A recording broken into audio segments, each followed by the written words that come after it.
Chairman. Thank you.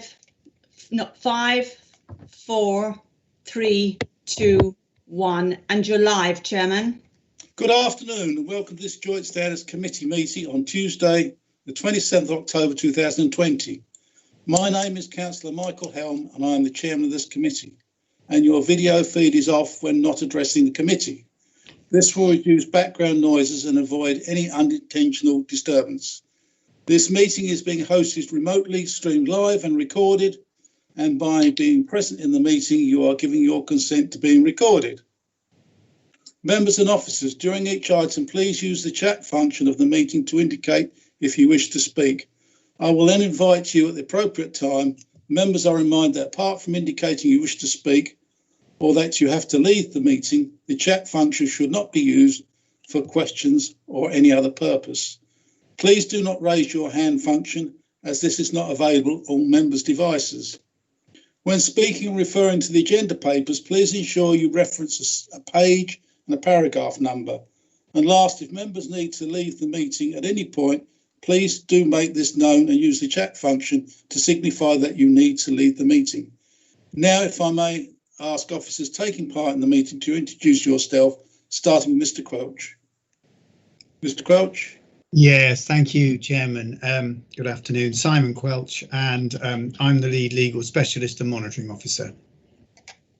Berna, please. Good afternoon, members. Berna Casey, clerk to the committee. Thank you. Any other officers present? No, Chairman. Can you please now carry out the roll call of members to confirm who is in attendance? Thank you. Thank you. Members, I will call your names in alphabetical order. Please indicate you're in attendance, starting with Councillor Bassinger. Good afternoon, everyone. Yes, I'm here. Good afternoon, Berna. Thank you very much. Councillor Channa. Good afternoon, everyone. Yes, I'm present, and hello, Berna. Thank you. Councillor Helm. Present. Councillor Jarvis. Good afternoon, Berna, Chairman, members. Thank you. Councillor Mays. Good afternoon, Berna. Thank you. Councillor Nunn. Yes, good afternoon, Berna. Good afternoon, everyone.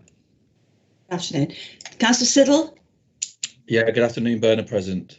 Thank you. Councillor Peter Stilts. Good afternoon, everybody. Yes, I'm here. Thank you. Councillor Thompson. Good afternoon, everyone. Yes, I'm here. Thank you. Thank you. Thank you, Chairman. Can I now ask those members in attendance to introduce themselves, please?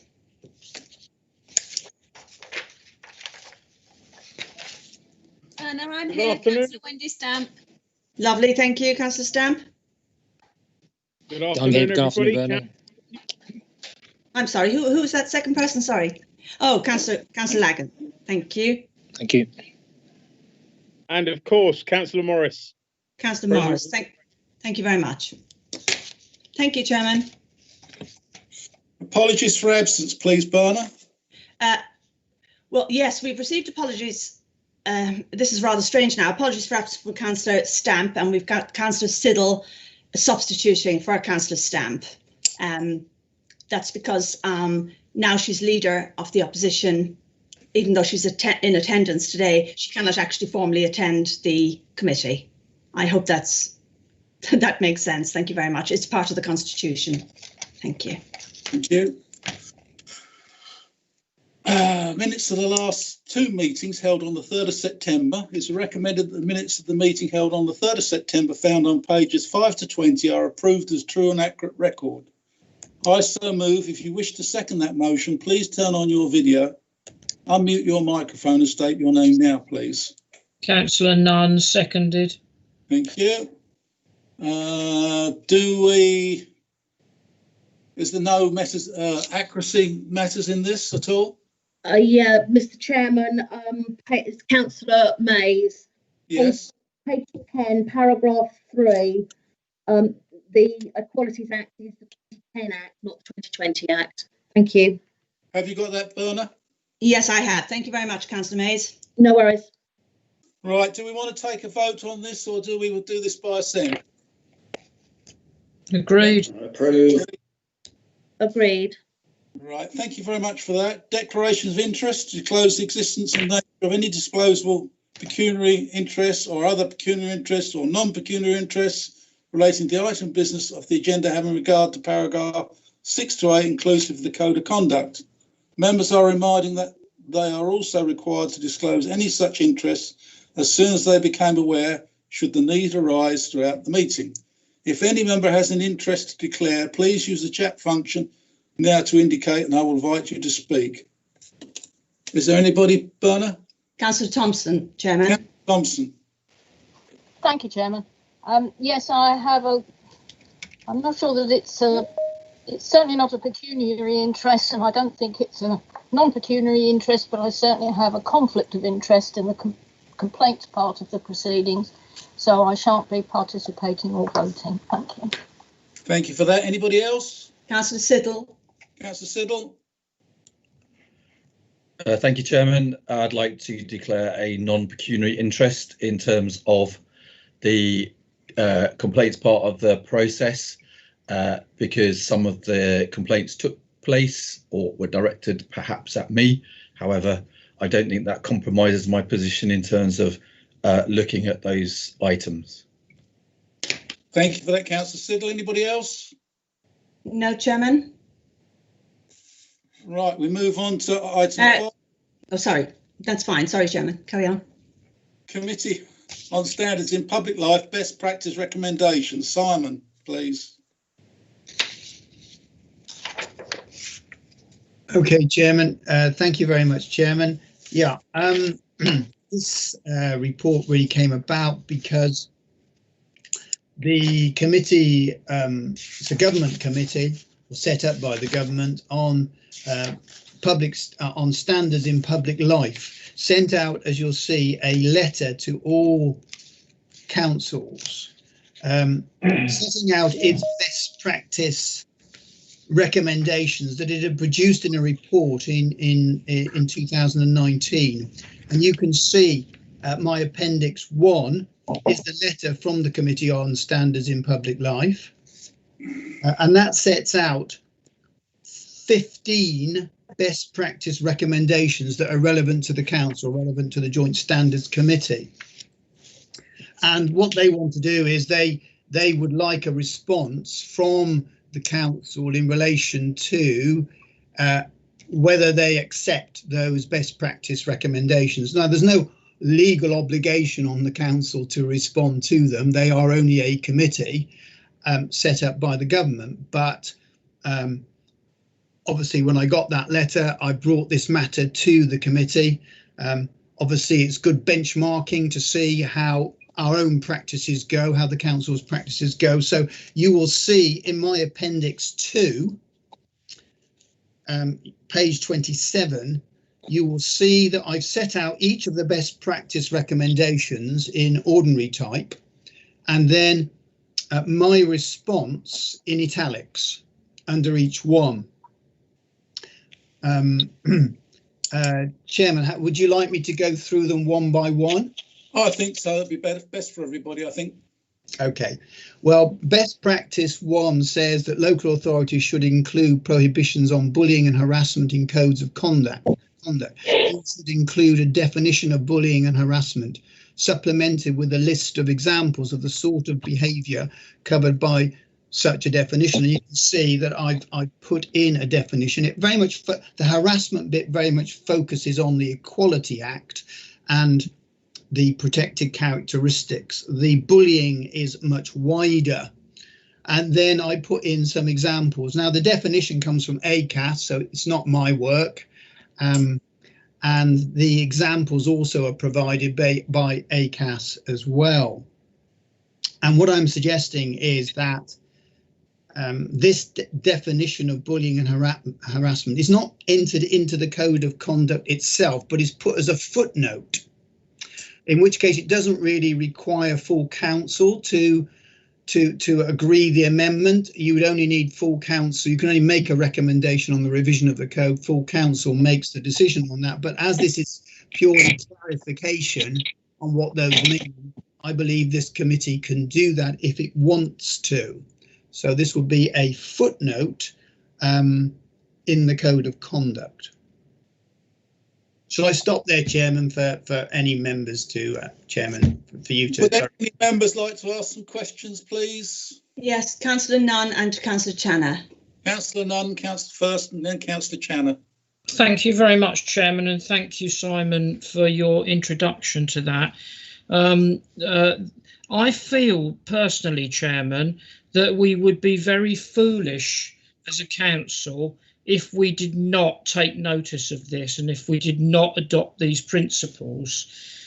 However, I was very pleased to read through the document and through Mr. Quelch's commentary, because I thought personally that actually we cover most of those things already in our code. But I was particularly pleased to see reference to bullying and harassment. However, of course, there is a world of difference between a written policy of any kind and its actual application in practice. That, I think, is the crux of the matter here. And that's where we turn full circle, of course, because some of these issues end up coming to this committee. But I, for one, don't mind going on record and saying that I am fed up with the volume and nature of these complaints that we're receiving. And I very much hope that we can move to more stable and harmonious times in the future. Thank you very much, Chair. It's not a question, it's just a statement. Thank you very much for that, Councillor. Much appreciated. We've got Councillor Channer first, and then I've got someone with a red jumper. Peter Stilts. Yeah, I've got you now because I couldn't see your head. Oh, sorry. Thank you, Chairman. Chairman, do you want me to speak now? Yes, please. Thank you, Chairman. When I say I'm going to declare an interest, the only reason I will, and just thinking about it, is because I sat on a committee at Essex County Council in relatively recent times where this very same document came forward, and Essex County Council did respond to that, and I was involved, I guess, in some of the decision making, so I feel it better perhaps not to. I would, though, make a comment, Chairman. It is to do with bullying and harassment, and just to say and highlight, and perhaps Mr. Quelch could just ask this, so I won't vote, but just ask the question regarding bullying. Bullying doesn't have to be repetitive. Bullying can only be actually one particular event. It could be a threat, or you take to perceive something as a threat, and then that might be then denied by someone who's made a threat, or other things like that, or words, intimidation, various things. And therefore, Chairman, if Mr. Quelch could answer that, it doesn't have to be repetitive. It can be one incident that you might take affront to. And that's all I will say, Chairman, having actually legal engagement in relatively recent times. Thank you. Thank you, Councillor Channer. Peter Stilts, please. Sorry, Chair, can Mr. Quelch respond? Yes, sorry. Yeah, I agree with Councillor Mrs. Channer. A one-off is enough, although normally with bullying you see a continuation. But Councillor Mrs. Channer is right.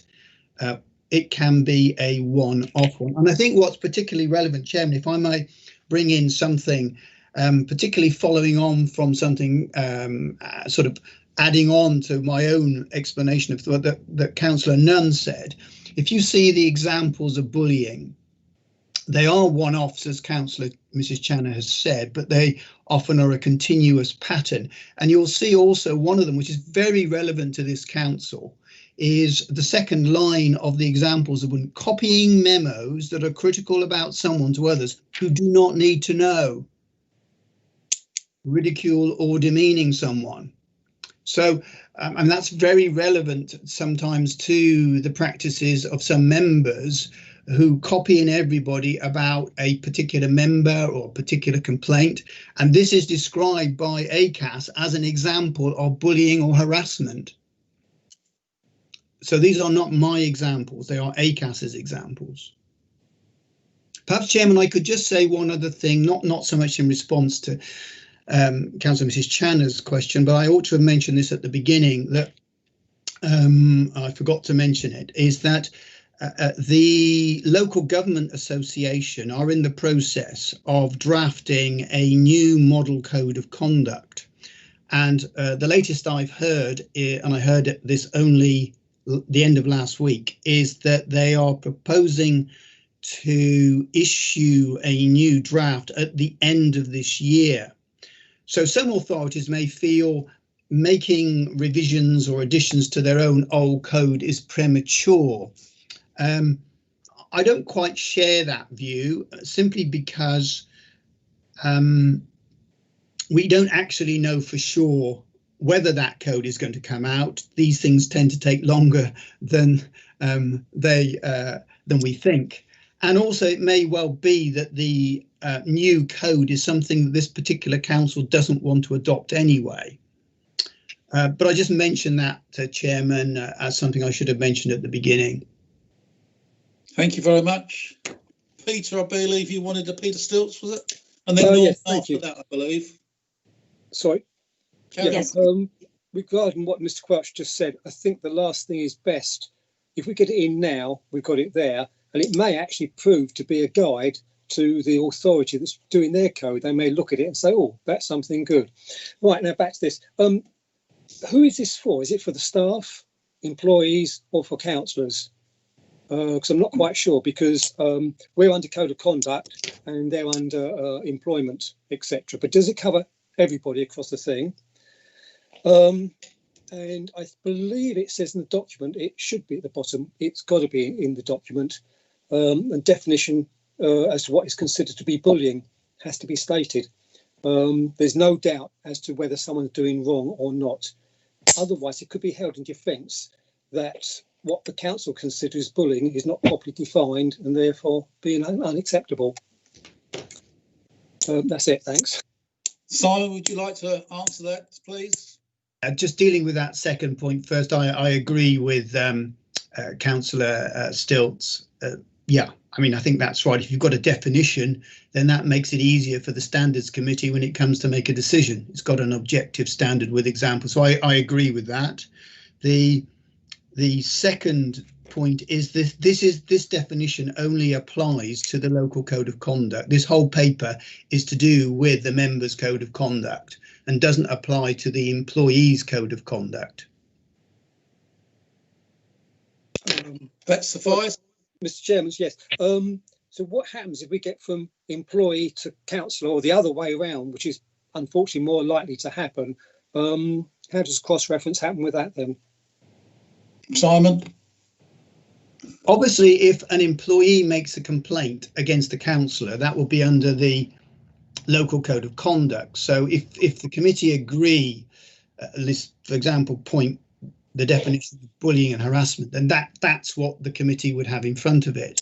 In relation to a councillor making a complaint against an employee, that will depend on obviously what's in the employee's code of conduct, and I'm not aware of the detail of that. I would suspect there is a definition of sorts in relation to bullying and harassment, because that would be in the employee code of conduct, but there may be variations on that. Okay. Because they are two different codes. The employees' code of conduct obviously will be outward facing to some extent, but primarily it's very much inward facing conduct of employees within the organisation, how they relate to their colleagues, how they relate to stakeholders, etc. Whereas this is very much, it's designed to be much more outward facing, although most of our complaints are from councillor against councillor, but it's meant to be much more outward facing in the sense of the public that members are serving, although obviously it includes internal as well. Thank you. Norman? No, I don't have anything to add. Sorry, thank you. No. Chairman, it's Councillor Mays, then Councillor Thompson. Okay, Councillor Mays, please. Yeah, thank you, Mr. Chairman. Can I just have a bit of clarity on this? Are we looking at adopting these and incorporating these best practices in our current code of conduct, in addition to a response to the letter that Mr. Quelch has already had. Can you just clarify that for me, please? Simon? The answer is yes and yes. Okay.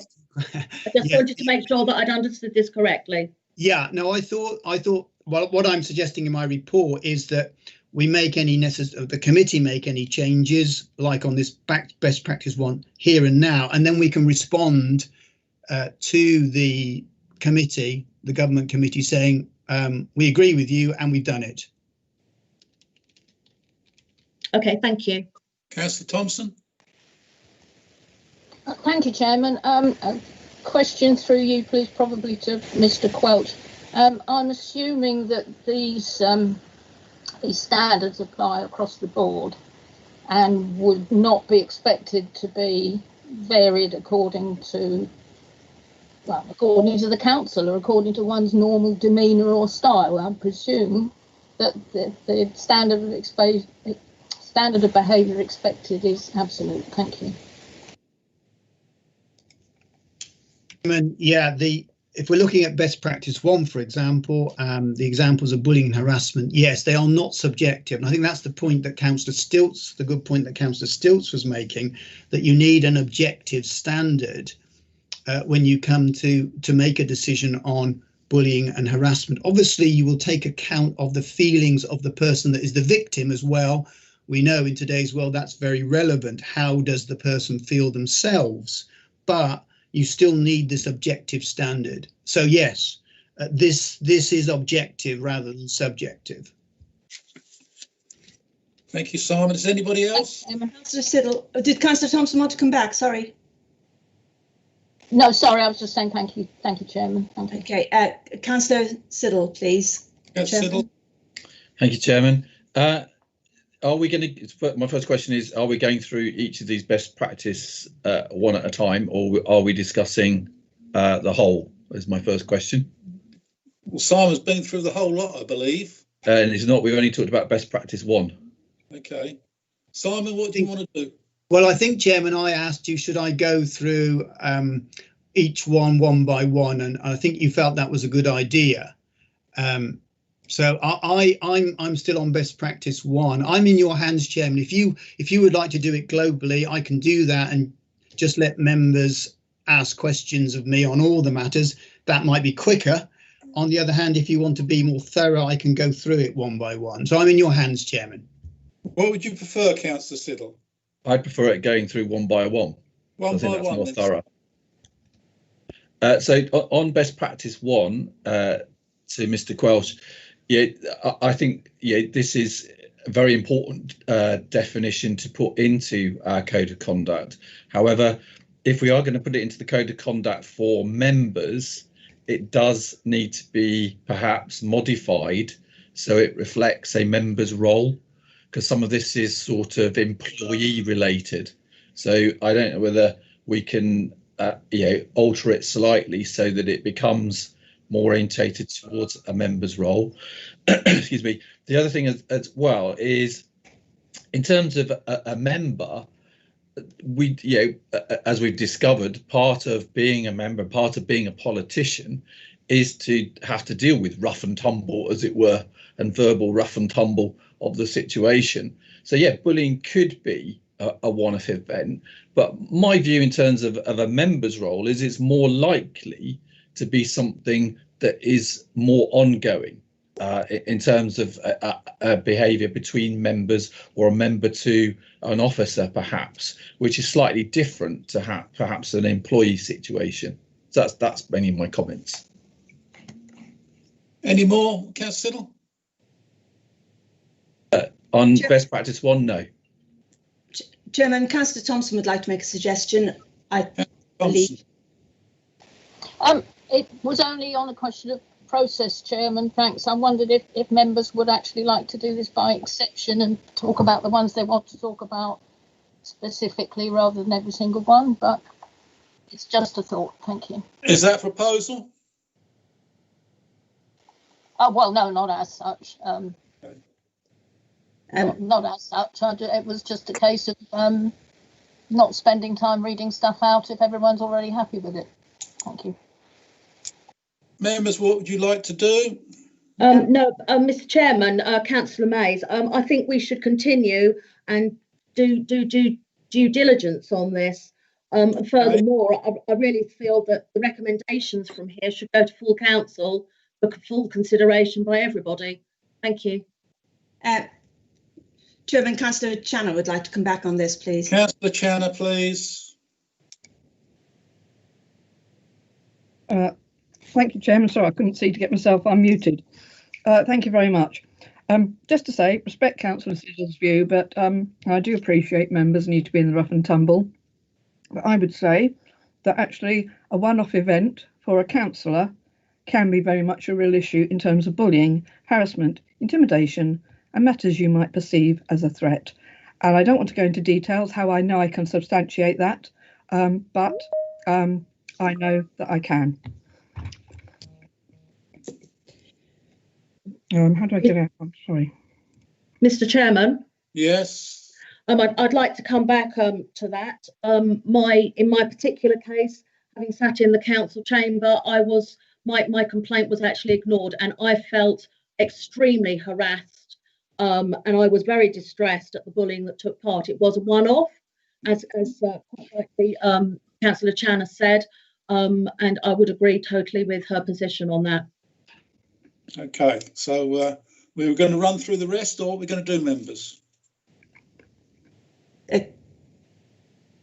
Councillor Nunn did have a proposal. I don't know whether he'd like to come back on that. Nunn, please. I don't know whether it was about the process or going forward. Well, it was. Thank you. I opened my remarks by saying that we'd be foolish not to include the proposals from the document that Mr. Quelch had been through with us, and I think we ought to look at adopting those amendments and additions, to be quite honest with you. I mean, that none of them are that earth-shattering compared with what we've already got. They're just beefing it up. And as far as harassment and bullying is concerned, my views on that as an ex-HR manager is that it's the way that it's received and perceived by the individual, and it can either be a one-off incident or it can be a series of incidents. So I don't know why we're troubling ourselves there. It can be once or it can be a programme of issues. Agreed. Is that a proposal then, Chairman? I'll read out the recommendation set out of the report as follows: to consider Appendix 2 and make any necessary recommendations to Council, which I think we've already done. If any member wishes to second that motion, please turn on your video, unmute your microphone and state your name now. Happy to second, Chairman Thompson. Thank you. Do we want to do this by assent, or do we want to do an individual vote? No, this needs to be a vote, but it should also go to full council, Mr. Chairman. Well, the report will go to full council. Chairman, could I just say Councillor Siddle would like to speak, please? Councillor Siddle. Councillor Siddle. Yes, thank you, Chairman. Well, as we're now rushing this, so I'd like to look at best practice 8, please. So in terms of that, the independent person should be consulted as to whether to take forward an informal investigation.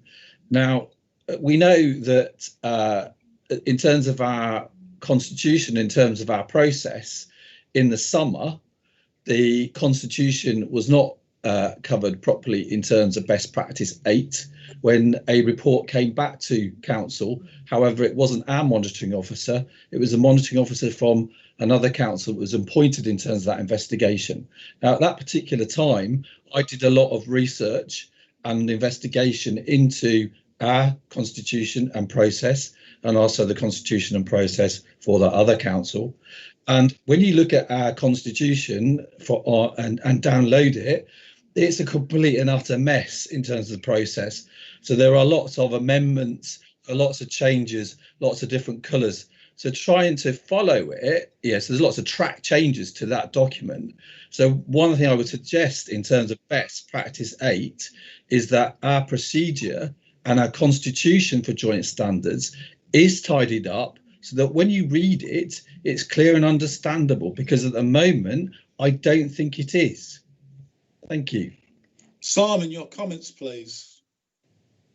Okay.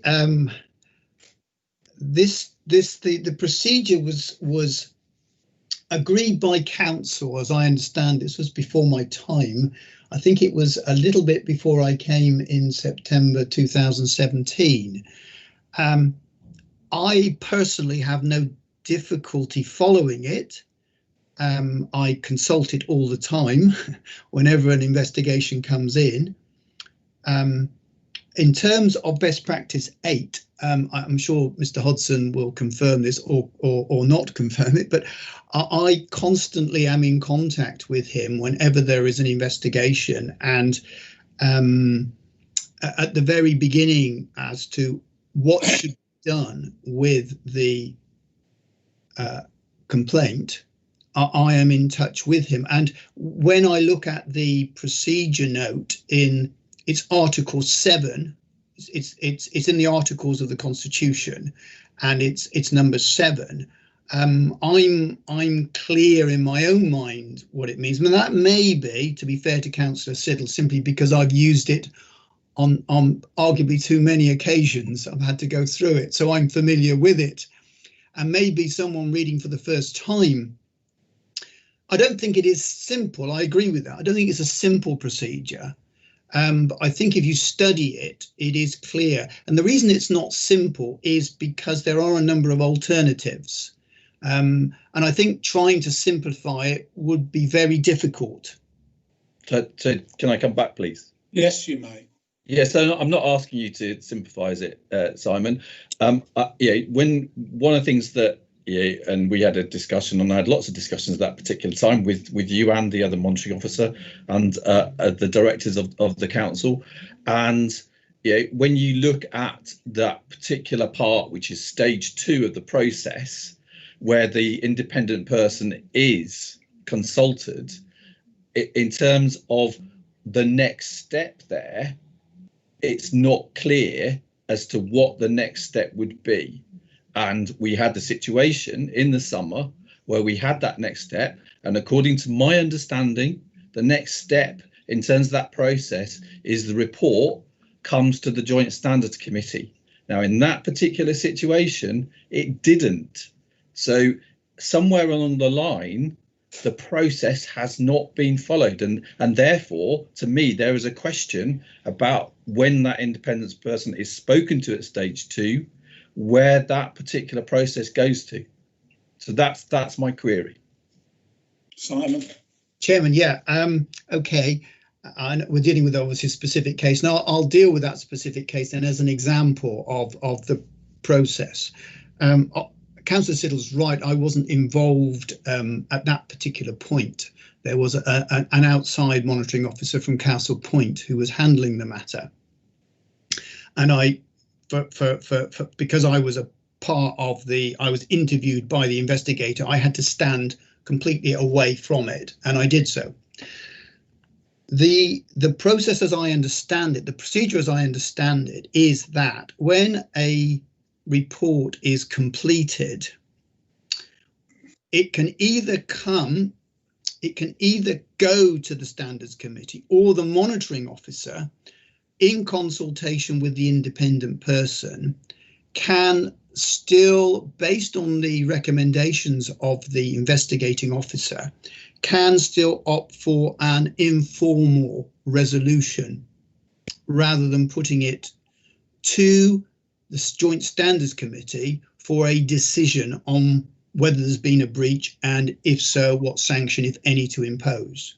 So my understanding is in that particular case, the procedure was followed because the monitoring officer from Castle Point consulted Mr. Anthony, as I understand it, who was standing in as a reserve, and they both agreed that a informal solution should be imposed, which is what they did. Now, I believe that was quite within the wording of the procedure document. Okay, so my view, again, if you look at the procedure and you look at that, so I'm just trying to get this cleared up so it never happens again. Okay. When there is an informal resolution, the complainants should be spoken to, and that they are happy that an informal resolution is the right approach. In the situation, the complainants were not consulted in terms of that informal resolution. And that was my big issue at the time. And I don't want to go over that and spend lots of time on it, but that bit didn't happen, and that's the crucial bit that's really important. That if we do raise a complaint and something where the judgment is that those members did bring the council into disrepute, and then we don't have the complainants consulted, that's bad. Yeah, and that needs tightening up. There needs to be something that says, if there is an informal resolution, do the complainants get consulted that they agree to that? Because it didn't happen. No, hang on a minute, Simon. Did Norman want to say something? Sorry. Yes. Good afternoon, councillors. I think you're going to go around in circles here this afternoon, to be honest. I think so. You've got a document in front of you, councillors. In fact, I was slightly involved with the Essex County Council review, and I would propose to you guys, and you need to digest this, that individual councillors make their representations to Simon, and Simon digests the document and recirculates it to you for approval. Otherwise, you're going to go round in circles this afternoon and get nowhere, in my opinion. Thank you.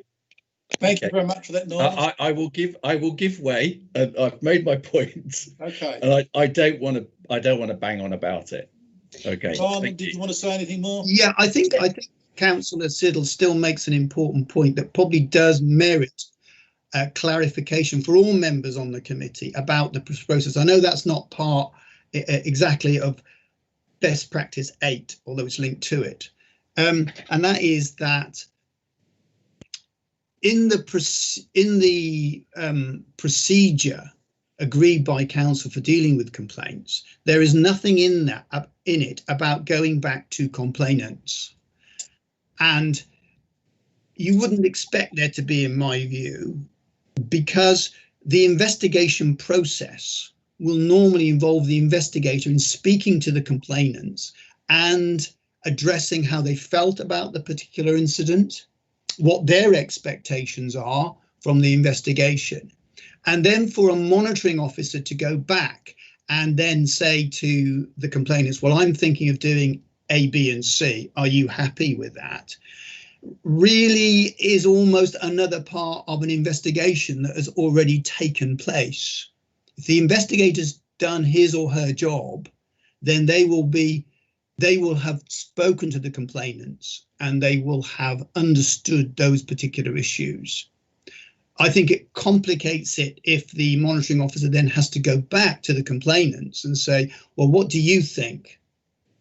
Okay, so one of the things I'd ask Simon is when you look at code of conducts, so the constitution for different types of joint standards investigations, it does vary from Malden District Council to Castle Point Borough Council, for example.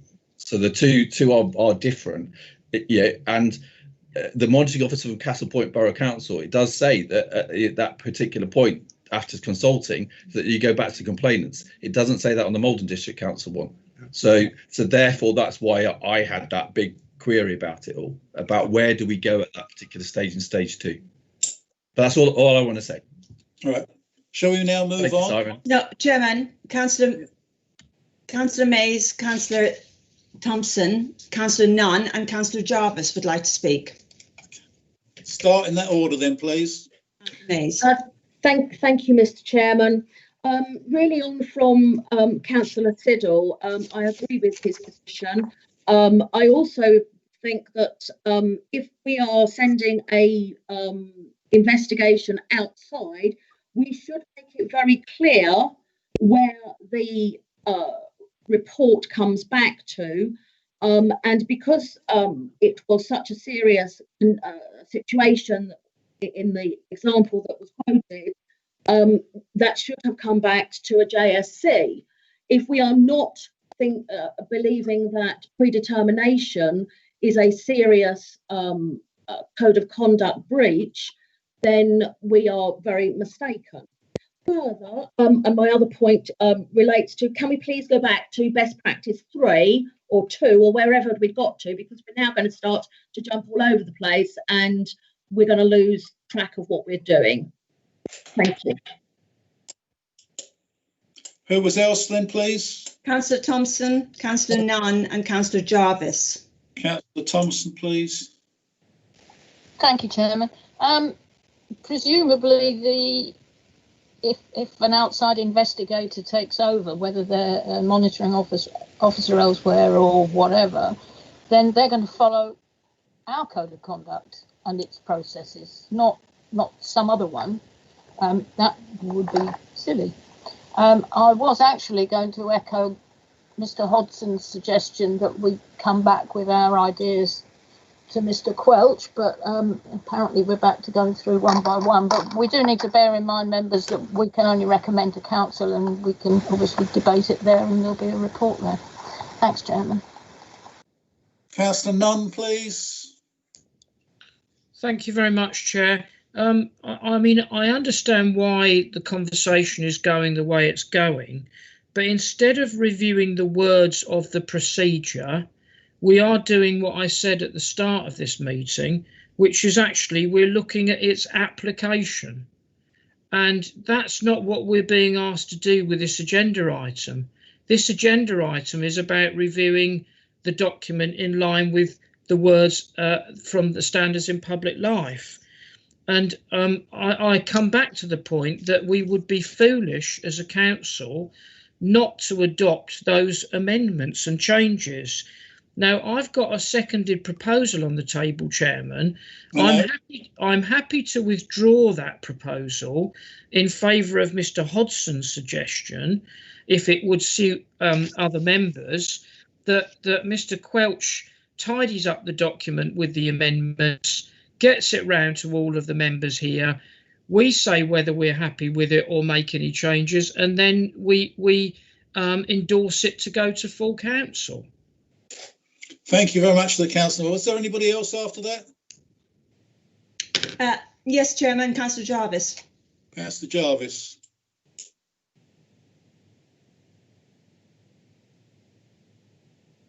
Councillor Jarvis. Bear with me, so I check if he's dropped. Councillor Jarvis, he's just, hold on, just bear with me. Councillor Jarvis, are you back with us?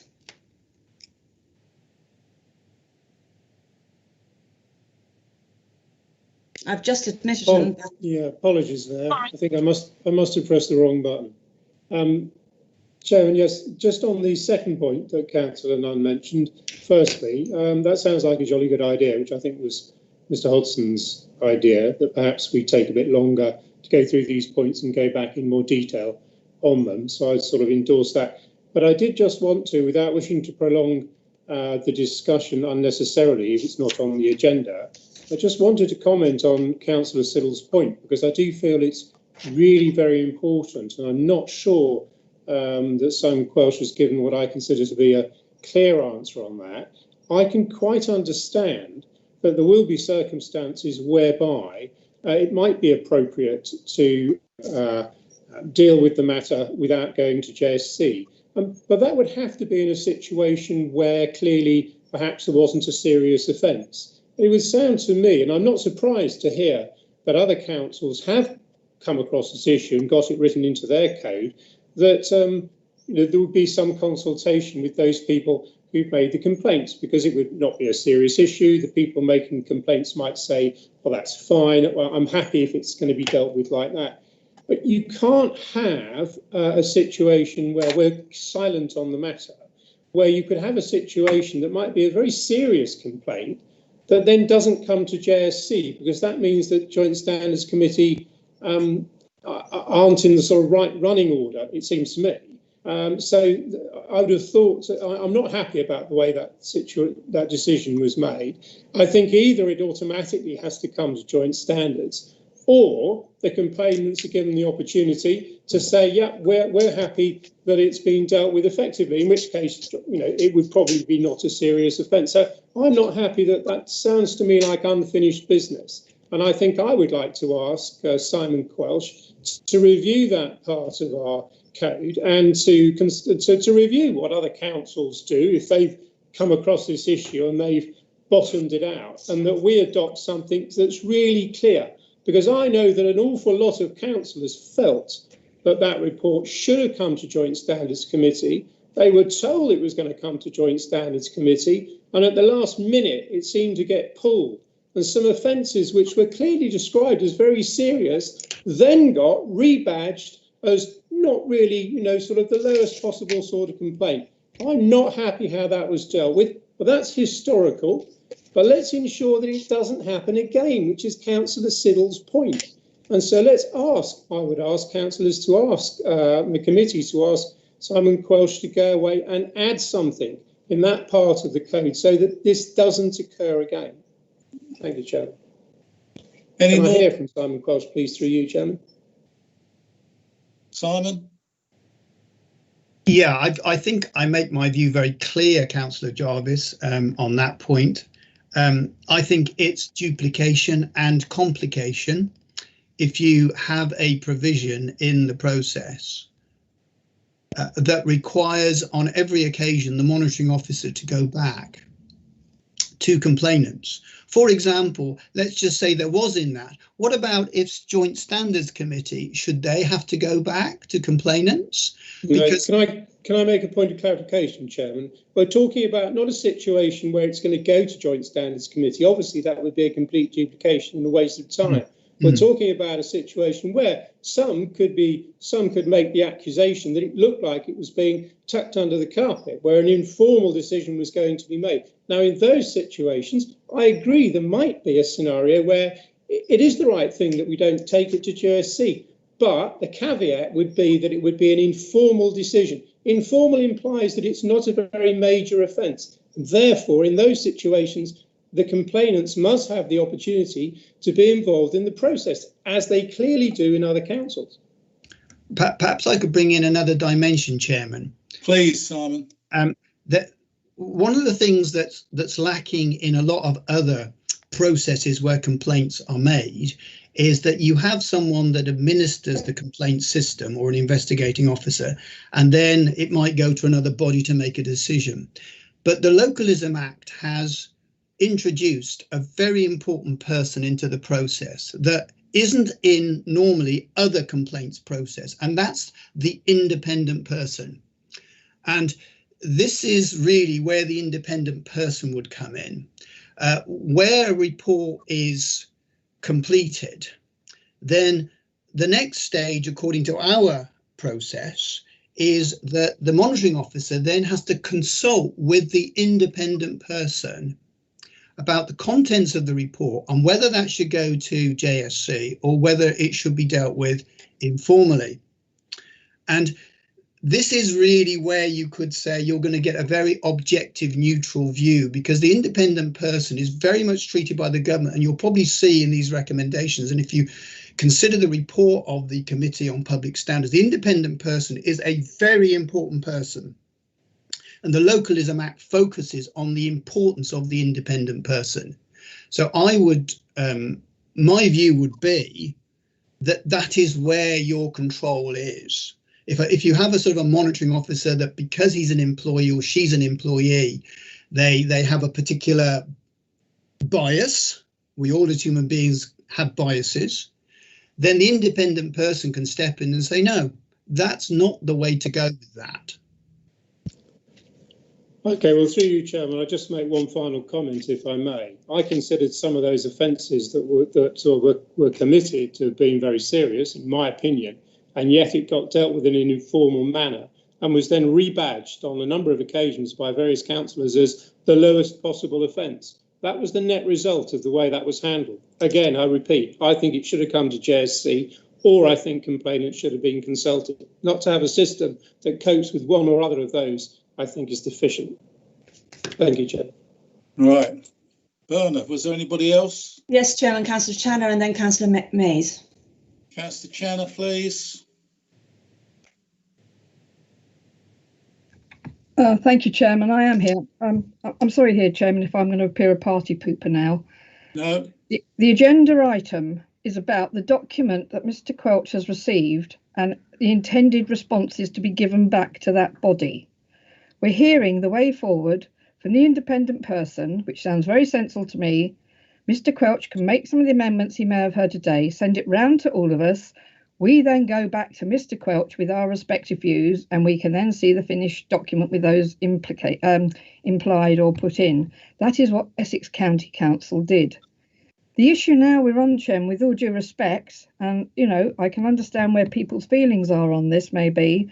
We're now really getting to the specifics that came up perhaps in an individual case, and we're now talking about that we need to be adopting things that this article has highlighted and put into our council.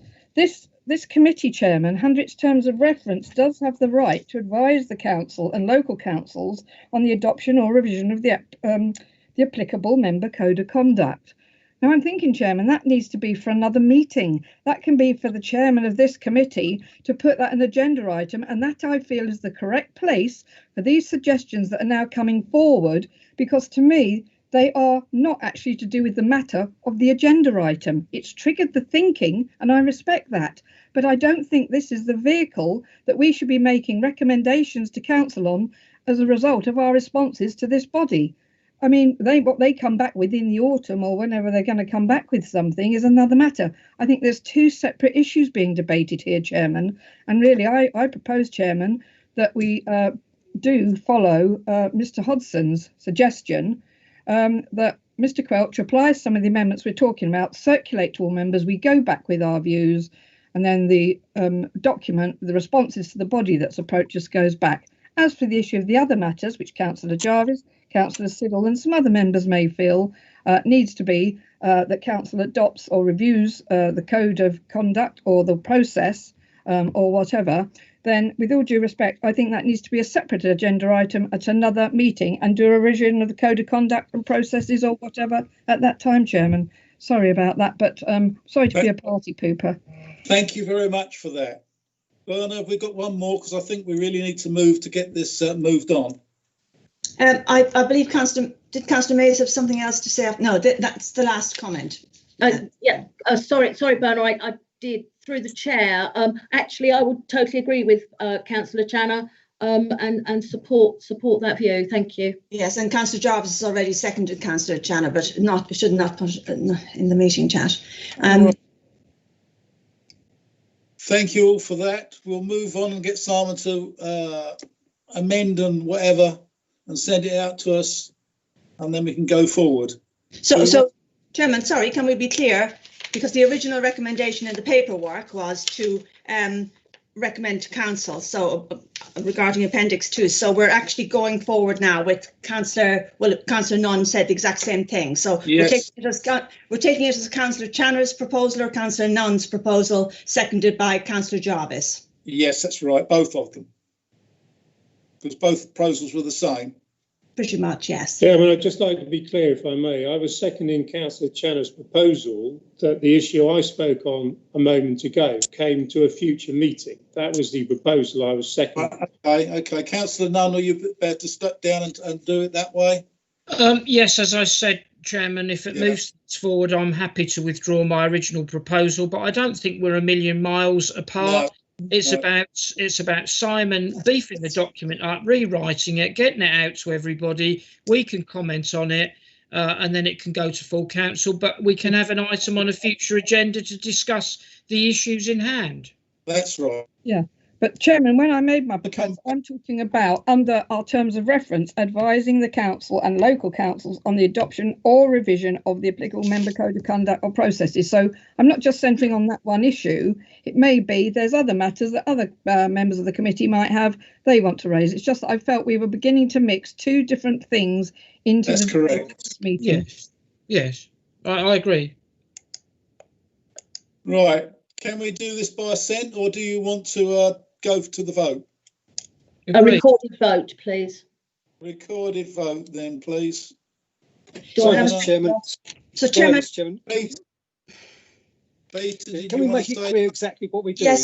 Yes, Chairman. So we're no longer looking at the recommendation as set out in the report, which was to consider Appendix 2.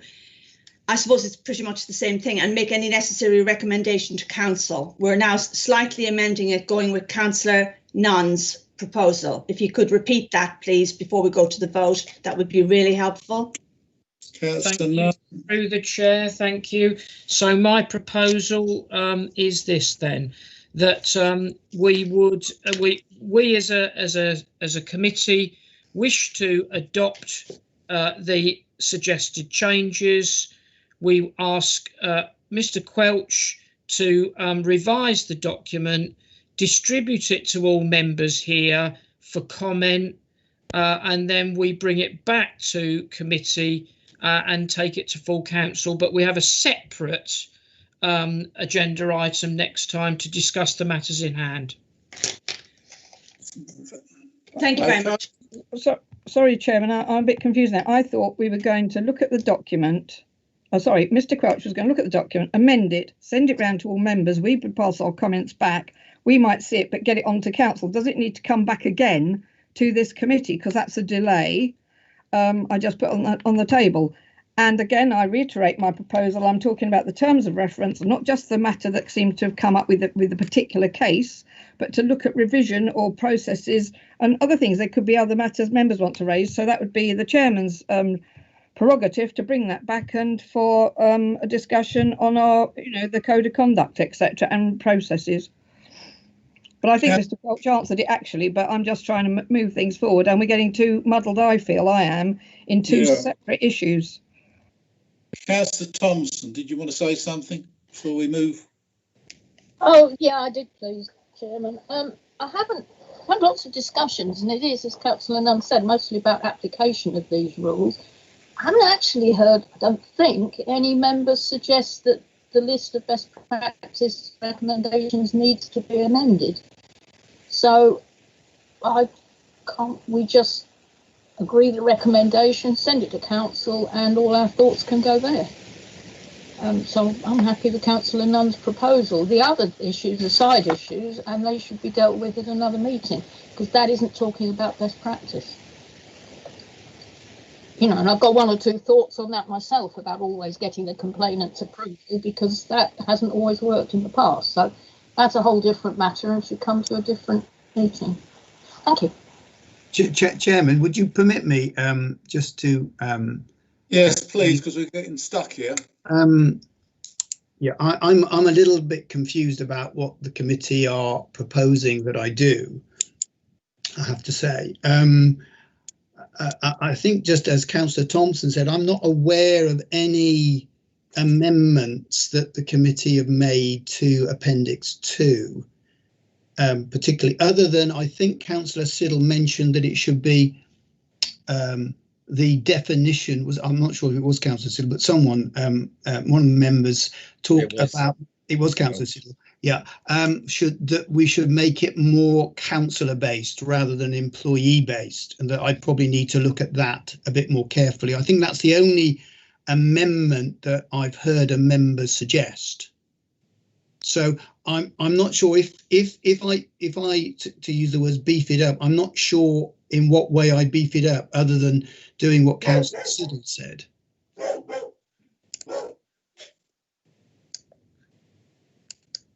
Right, where are we now then? Peter, no, Norman. Is that Norman in the red? Sorry, that's Peter Stilts. Sorry, I can't quite see your head. Oh, what? Back Carry again. on, Peter. I must be growing. No, I've got a big sign over the top of you. That's the trouble. Oh, I see. Right, I'm not a member of Malden District Council, so will I be allowed to speak if it goes to full committee, full council, as I am here? Because I've got previous life Board of Inquiries I was doing. There are tweaking on. I've got 3, 4, 6, 7, and there's some more as well. They're minor points, but they're more for best practice. So if Simon prints everything out, he's then going to come out and we're going to say, well, excuse me, can we change that? This should be changed under best practice. So what are we going to do? Well, I'm in your hands, members. Let's hear it, please. Report here to... Still can't come back later. Okay. So where are Councillor Jarvis would like to speak, Chairman.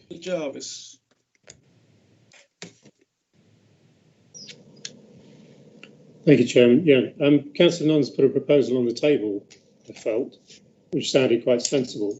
That we would get the opportunity to look at this further and go back with further comments to Simon Quelch that then might be incorporated, and it would come back to committee before it went to council. I felt in the circumstances that seemed a reasonable suggestion. Agreed. That's the proposal, and I think that's seconded. I think we should vote on that. Can we vote on that, please? Can we vote on that, please? Yes, Chairman. Members, we're going to vote on Councillor Nunn's proposal, which has been seconded by Councillor Mays, and I'm going to take a recorded vote. I'll call your names in alphabetical order. Please indicate for, against or abstain, starting with Councillor Bassinger. For. Councillor Channa. Sorry about that, just had to get unmuted. I did say at the beginning that I wasn't going to vote on the matter of the form because of the answers. What this is now, this is about a proposal about being the document coming back, amended and coming back. So I feel I can, because I'm not clear totally on what the amendments might be. So I'm not voting. I can feel I can vote, if you can see where I'm coming from, because we actually haven't decided to forward this document on yet. So I'll say for. Thank you. Councillor Helm. For. Councillor Jarvis. For. Councillor Mays. For. Councillor Nunn. For. Thank you. Councillor Siddle. For. Councillor Thompson. I didn't think Councillor Nunn actually proposed that it come back to this committee. I thought he proposed it went to council, but I'll say for anyway, because that sounds fine to me either way. Did Councillor Nunn want to clarify that? I think he did suggest coming back to the committee and then to council. I did indeed, Berna. Thank you. Okay. Apologies, I missed that bit, but I'm still for. Okay, members, that's 8 for, none against, no abstentions. Thank you, Chairman. Thank you very much, members. Right, item number 6. Any items of business that the chairman of the committee decides are urgent?